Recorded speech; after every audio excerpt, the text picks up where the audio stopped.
Vous êtes bel et bien sur Tchad 24 International. Nous sommes ravis de vous avoir nombreux dans ce 20h30. À la une de l'actualité, célébration de la Journée internationale de la femme, le Tchad avance vers une représentation accrue grâce au quota présidentiel. Changement climatique, la radio est citée comme un outil de sensibilisation lors de cet événement mondial. Et puis, les lentilles en hydrogel attirent de plus en plus de par sa texture douce et flexible. C'est à la fois un confort et un risque pour la santé visuelle. Voilà pour les titres et bienvenue. Transfert officiel du bâton de commandement de l'autorité indépendante de lutte contre la corruption de M. Youssouf Tom à Ousmane Djougourou, son successeur, en présence des autorités, des personnalités importantes. L'événement a lieu mercredi à N'Djamena. Taïwa Félix nous fait le point. Cette passation de service s'inscrit dans le cadre du décret présidentiel numéro 0073/PR/2025 du 7 février 2025 portant nomination de M. Ousmane Abderrahmane Djougourou comme contrôleur général et Mme Fatima Soumaïla, contrôleur général adjoint au sein de l'autorité indépendante de lutte contre la corruption.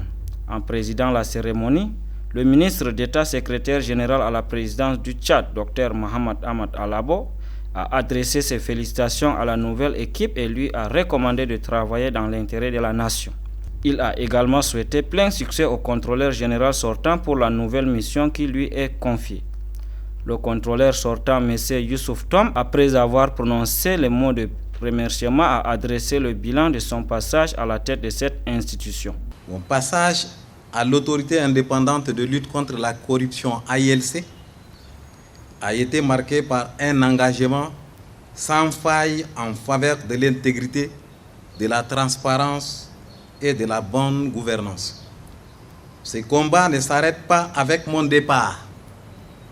Il se poursuit avec la même exigence, la même rigueur, mais sous une autre responsabilité, celle du ministère de la Justice.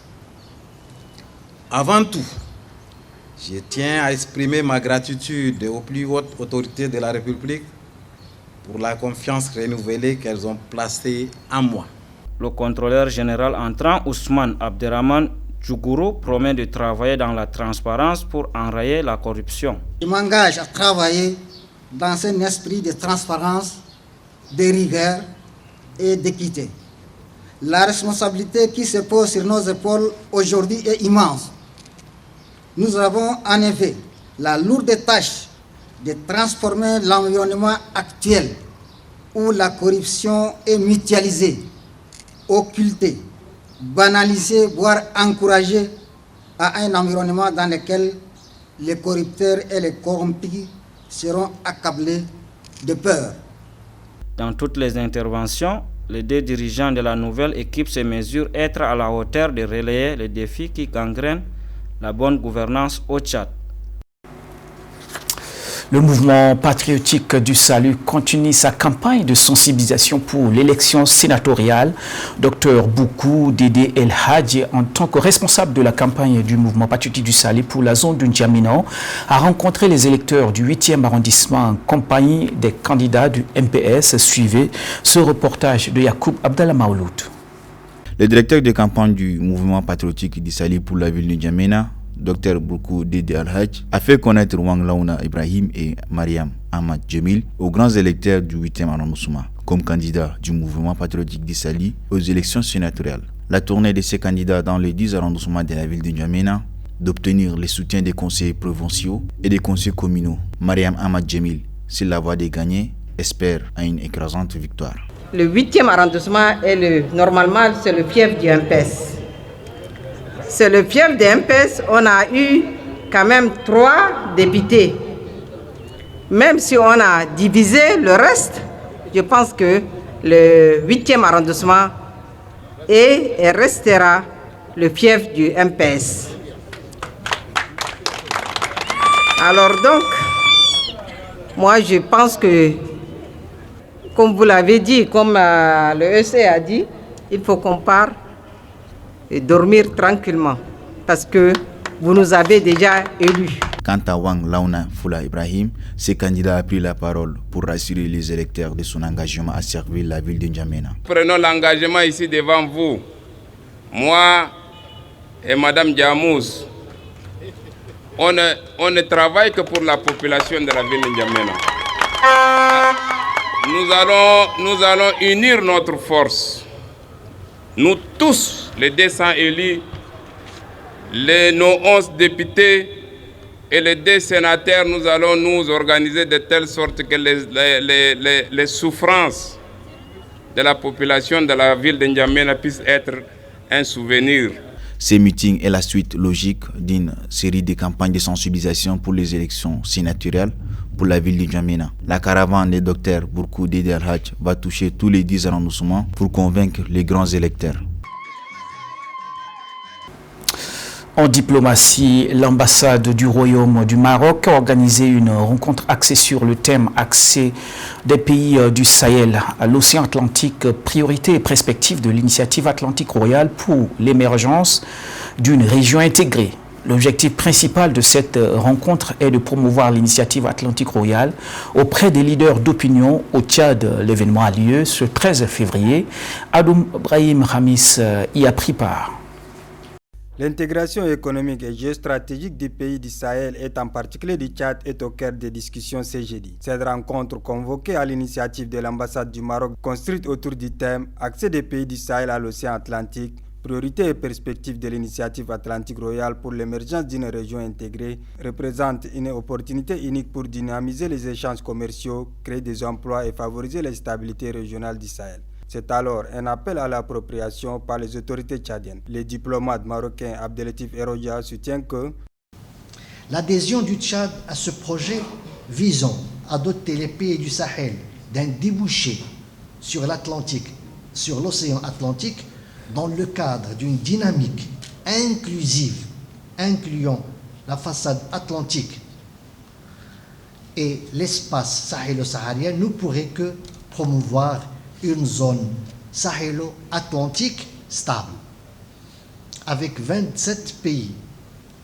plus de 70% de la population du continent et plus de 40% du commerce interafricain. Cet espace orienté vers l'avenir se présente comme un cadre géostratégique dans un monde de plus en plus dominé par les grands blocs économiques. Le Tchad qui se positionne et voit des impacts positifs. Mbodou Seyid, directeur général de l'administration des affaires juridiques et des Tchadiens de l'étranger, réaffirme l'engagement du pays. Pour le Tchad, cette initiative est d'autant plus importante que notre pays enclavé dispose d'un potentiel immense à exploiter grâce à cette ouverture vers l'Atlantique. Le peuple tchadien actuellement accueille chaleureusement cette initiative car elle représente un véritable levier pour le développement économique et le renforcement de l'intégration régionale. Cette rencontre marque une étape importante dans la concrétisation de l'initiative Atlantique Royale, une initiative qui, si elle est bien mise en œuvre, pourrait transformer le paysage économique et géopolitique de toute la région. Merci à Adoum pour ces précisions. Chaque 13 février, le monde célèbre la journée mondiale de la radio, une initiative proclamée en 2011 par les États membres de l'UNESCO et adoptée par l'Assemblée générale des Nations unies en 2012. Pour cette année, le thème choisi est radio et changement climatique. Fanta Assoui nous fait le point. La radio, en tant qu'outil de communication le plus accessible au monde, joue un rôle crucial dans la lutte contre le changement climatique. Avec des millions d'auditeurs à travers le globe, elle parvient à toucher des publics variés. Sa capacité à informer, éduquer et divertir est sans égal. Cette journée mondiale de la radio met en lumière l'importance de ce média dans la sensibilisation et la lutte contre le réchauffement climatique. Cependant, de nombreux défis entravent le fonctionnement des stations de radio dans des pays en développement tels que le Tchad, où certains responsables expriment leurs préoccupations face aux difficultés quotidiennes qu'ils rencontrent. La radio joue un rôle très important dès le début de la création, est un outil fort est accessible dans les services de sensibilisation. Les gens aiment regarder ce qui se passe au niveau de Facebook, et je pense au niveau de WhatsApp, se communique là-bas. Mais or, il oublie que la radio reste et demeure un outil fort et accessible, et à moindre coût, les messages passent. Nos difficultés, c'est manque de communication. La radio est toujours présente, elle s'impose comme elle peut. La radio est toujours à côté de la population, puisqu'elle est vraiment accessible par rapport à d'autres médias comme Facebook et la télévision. La publicité, c'est ce qui fait vivre beaucoup plus les médias ici au Tchad, en tout cas. Maintenant que beaucoup se confient aux détenteurs des réseaux ou bien des pages Facebook et autres pour faire la publicité, cela devient un problème pour la radio. Il faut acheter même le carburant, de l'électricité, payer également le personnel, tout ça c'est un coût vraiment énorme. Mais quand on n'a pas de moyens, c'est vraiment difficile. La journée mondiale de la radio constitue une occasion idéale pour réfléchir à l'impact que ce média a sur la vie des citoyens. Elle souligne que malgré les progrès technologiques, la radio reste un outil fondamental pour l'information et la communication au sein des communautés. Je l'annonçais en titre, à l'approche de la Journée internationale de la femme, le 8 mars, Mme Fatimé Diada Kampa, directrice générale des études et de la programmation au ministère de l'Action sociale, évoque les célébrations de cette année. Elle met également en lumière le quota accordé par le chef de l'État, Mahamat Idriss Déby Itno, concernant les nominations récentes, favorisant ainsi la représentation des femmes. Suivez.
Toujours en politique, les partis membres de la dynamique de l'Alliance républicaine ont organisé mercredi 12 février une cérémonie de félicitations en l'honneur de leur camarade François Dikombé qui a été nommé 6e vice-président de l'Assemblée nationale.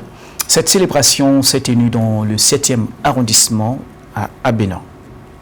Cette cérémonie qui a réuni les membres du parti de la dynamique de l'Alliance républicaine vise à célébrer la victoire et féliciter les élus de la DAR, surtout François Dikombé, élu député lors des élections législatives du 29 décembre dernier et qui a été désigné au poste du 6e vice-président de l'Assemblée nationale.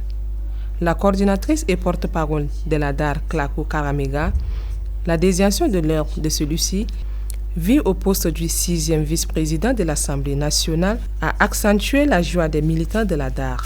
Elle a pris la parole au nom de tous ses camarades pour vivement féliciter l'élu François Ndjekombe. Les membres de la dynamique de l'Alliance républicaine DAR que nous sommes vous félicitent chaleureusement pour la grande distinction qui vous est accordée. Elle est largement méritée. L'honneur et la fierté nous réjouissent tous, les membres de la DAR. Cette rencontre revêt une importance capitale car il s'agit d'un grand homme. Membre infatigable et influent de la DAR qui a consenti des efforts pour maintenir le cap et arriver à ces résultats. Le leader des DAR, François Ndjekombe, a renvoyé la balle à ses militants en leur exprimant sa gratitude. Je suis très honoré par cet honneur que vous nous faites de venir dans notre modeste abri pour nous féliciter. D'abord, nous les élus de la DAR, par rapport donc aux élections aux élections provinciales, communales et législatives de 2024. La cérémonie s'est achevée dans une ambiance conviviale et joyeuse, reflétant l'esprit d'unité et de détermination qui anime la dynamique de l'Alliance républicaine. En santé maintenant, les lentilles en hydrogel ont suscité un grand intérêt auprès du public, principalement en raison de leur confort et de leur capacité à laisser passer l'oxygène, ce qui contribue à réduire l'irritation oculaire. Leur texture est douce et flexible, les rend également agréables à porter. Cependant, comme le souligne le docteur Madani Mahamat Oumar, il est essentiel de prendre en compte les risques potentiels pour la santé visuelle. Suivez son intervention. Il y a deux types de lentilles cornéennes. Il y a les lentilles dures qui sont maintenant actuellement délaissées et des lentilles souples qu'on met sur la cornée, c'est-à-dire la cornée étant la membrane transparente la plus proéminente du globe oculaire. Et quand il y a un défaut de vision, on peut corriger cette vision à travers le port temporaire de cette lentille cornéenne. Ça, c'est le premier usage qui est médical. Autrement dit, il peut y avoir d'autres usages, ce que font les personnes qui sont dans les spectacles et tout ça. Les chanteurs, les acteurs de cinéma, ils peuvent porter temporairement des lentilles qui colorent un peu, qui changent la coloration de l'iris. C'est-à-dire on peut avoir un iris sombre et du coup avoir un iris plus clair. Ici, chez nous, dans les pays africains, et notamment le nôtre, nous sommes dans un climat tropical sec. Et donc, il y a l'influence de la température et de la chaleur avec le vent qui entraîne une dessiccation, c'est-à-dire une sécheresse de la cornée beaucoup plus importante que dans d'autres pays où il fait plus humide. Et donc, il y a des risques d'atteinte de la cornée, des risques, ce qu'on appelle dans notre jargon la kératite, une inflammation de la cornée qui peut mener vers des opacités cornéennes. Et donc, avec une incidence sur la vision. Et là, ça devient plus compliqué. Parce qu'après, cette opacité, si elle est centrale, il faut envisager un traitement thérapeutique qui est d'ordre chirurgical, qui nécessite ce qu'on appelle une implantation cornéenne. Et ça ne peut pas se faire dans nos pays parce que ça exige un plateau technique conséquent, du personnel conséquent et ça coûte cher. Donc il ne faut pas courir ce risque-là, il faut éviter cela. En culture, maintenant, le musicien Raïs Kim a tenu une conférence de presse aujourd'hui à l'espace culturel Talino Mano pour annoncer son concert prévu le 27 mars 2025 au stade de Paris, Congo.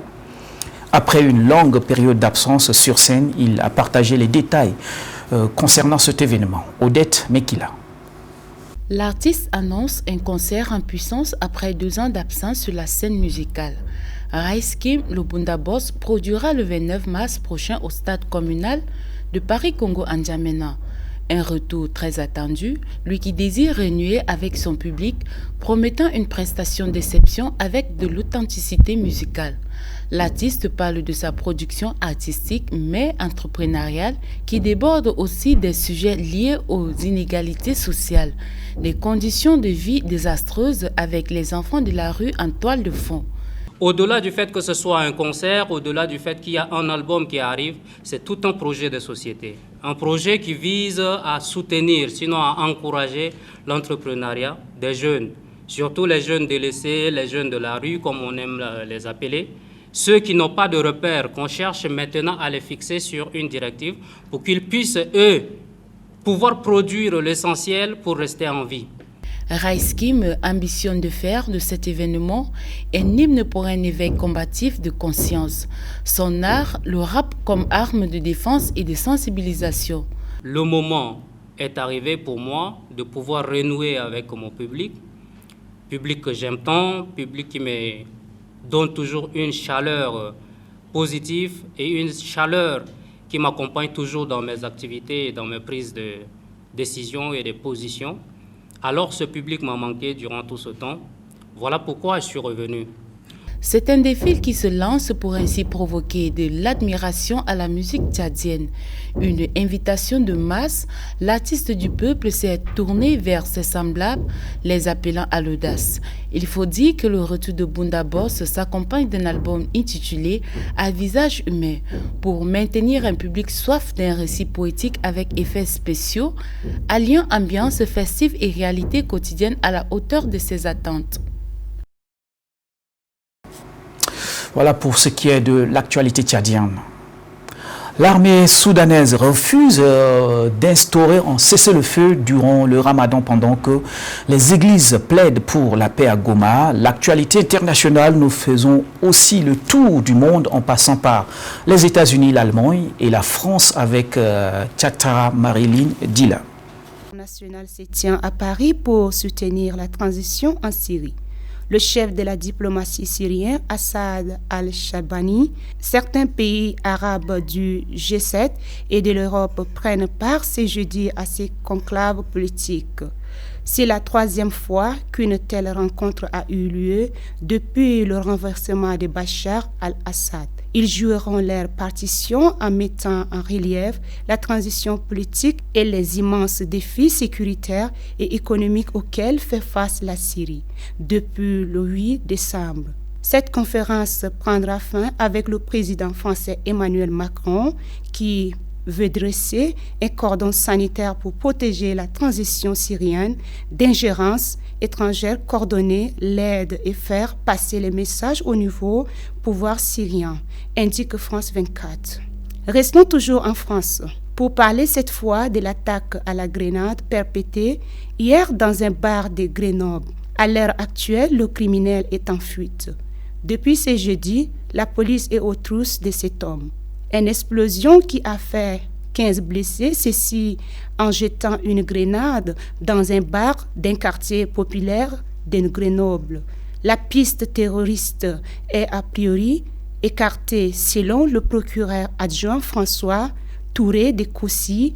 Horreur se passe hier vers 20h15 où un homme entre dans le bar où se trouvaient de nombreux clients.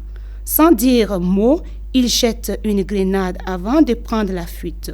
Pour les habitants de cette ville, le choc est grand. Selon leurs témoignages, ça fait 30 ans qu'ils habitent là et cela fait de pire en pire. En Allemagne, une voiture a percuté la foule à Munich. Le suspect âgé de 24 ans est un Afghan. Le ministre-président Abrevior a précisé qu'il s'agissait très probablement d'un attentat. Une scène qui se passe ce 13 février, selon la police de Mush, 28 personnes ont été blessées et 2 personnes dans un état grave. Le conducteur de la voiture demande d'asile a été arrêté. Trump et Poutine veulent mettre un terme à la guerre en Ukraine. Mercredi le 12 février, le président américain a discuté avec le chef d'État russe pour trouver une manière de mettre fin à la guerre en Ukraine. Le président américain Donald Trump a indiqué avoir connu avec Vladimir Poutine pouvoir de négociations immédiates pour mettre fin à la guerre en Ukraine, ainsi que d'une rencontre en personne en Arabie Saoudite. Ceci avant de faire part à leur homologue ukrainien. Il viendra ici et j'irai là-bas et nous verrons probablement en Arabie Saoudite la première fois, déclare Donald Trump. Bien qu'il ne mentionne pas une date, il est convaincu que cela se fera. Pour lui, adhésion de l'Ukraine à l'OTAN ne serait pas réaliste. Il importe d'organiser des élections à un moment ou à un autre en Ukraine. En République démocratique du Congo, l'Église catholique et protestante plaide pour la paix à Goma après une rencontre avec l'AFC M23.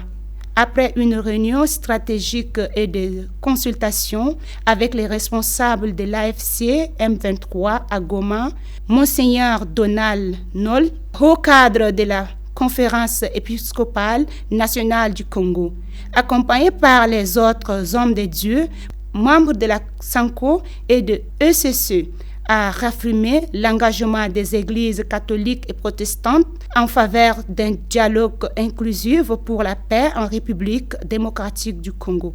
Souligne African News, Monseigneur Noll a insisté sur l'importance de 2025 que les deux églises considèrent comme une année de la paix et a souligné la nécessité d'écouter toutes les parties concernées, y compris la population locale.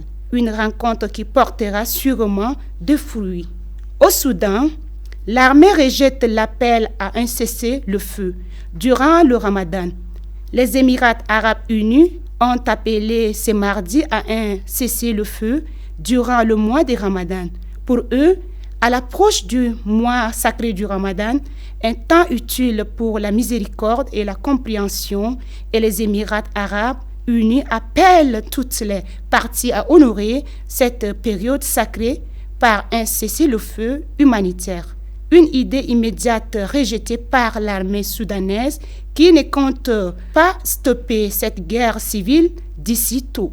Nous n'accepterons pas de cesser le feu pour le Ramadan tant que le siège n'est pas levé dans toutes les villes et zones assiégées, ont-ils déclaré. C'est la fin de cette édition. Merci de l'avoir suivi.